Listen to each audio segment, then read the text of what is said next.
আন্তর্জাতিক অভিবাসী দিবস উপলক্ষে বিজয়ের মাসে মালদ্বীপে অনুষ্ঠিত হল জমজমাট ফুটবল টুর্নামেন্ট।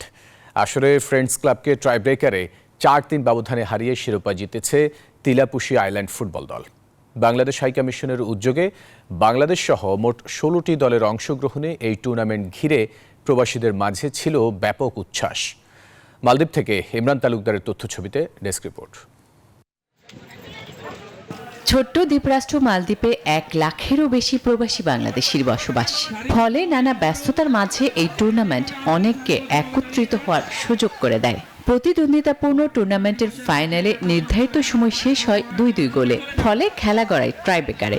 গোলরক্ষকদের নৈপুণ্যে দুদলের জয়ের আশা জাগলেও শেষ পর্যন্ত ফ্রেন্ডস ক্লাবকে টাইব্রেকারে ৪-৩ ব্যবধানে হারিয়ে তিলাপুশি আইল্যান্ড ফুটবল টিম শিরোপা জেতে। সাপ্তাহিক ছুটির দিনে বিপুল সংখ্যক প্রবাসীর উপস্থিতিতে মাঠ কানায় কানায় পূর্ণ হয়ে এক টুকরো বাংলাদেশের রূপ নেয়। বিজয়ীদের হাতে চ্যাম্পিয়ন ট্রফি তুলে দেন ভারপ্রাপ্ত হাইকমিশনার মোহাম্মদ সোহেল পারভেজ। টুর্নামেন্টের সেরা খেলোয়াড় নির্বাচিত হন তিলাপুশি একাদশের মোহাম্মদ মহিউদ্দিন।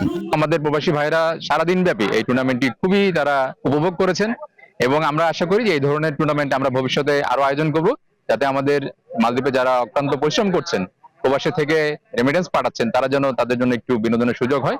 বাংলাদেশ 16টা টিমকে হারিয়ে আমরা ফাইনাল কাপ নিয়েছি, আমাদের খুব একটা আনন্দ লাগছে। 2024 ফুটবল টুর্নামেন্টের যে আয়োজনটা করা হয়েছে সেটা সত্যিই খুব আকর্ষণীয়, আনন্দিত। প্রবাসীদের প্রত্যাশা প্রতি বছর এই ধরনের খেলাধুলার আয়োজন অব্যাহত থাকবে। Desk report, news 24।